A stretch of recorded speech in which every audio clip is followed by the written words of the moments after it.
Real news में खबरनि जो सिलसिलो जारी है और यहाँ रहमान गुल लाशारी नाज़रीन तव्हां खे ख़बर खां आगाह कंदा हलूं। बदीन पाणी जी हथरादो खोट खिलाफ़ ज़िले बचाव कमेटी लाल आबादकार कमेटी पारां बदीन प्रेस क्लब अॻियां अॼु 3 ॾींहं बि इलामती बुख हड़ताल एहतजाज जो सिलसिलो जारी रहियो। वधीक तफ़सील ॾियण लाइ लेन ते मौजूदु आहे रियल न्यूज़ जो रिपोर्टर गुल हिंगोर जो बदीन खां।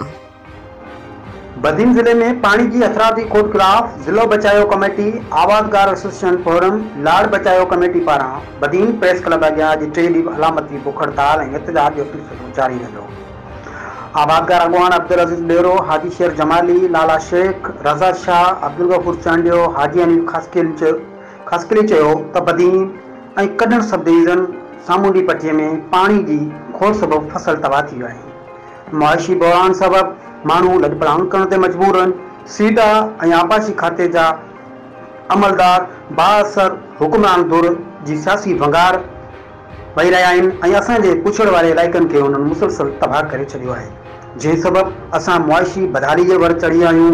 हिननि चयो त सुभाणे जुमे जे ॾींहुं बदीन थरकोल रोड पीर चौक ते धरणो हणी सीडा आबाशी अमलदारनि खिलाफ़ भरपूर एहतजाजी मुज़ाहिरो कयो वेंदो।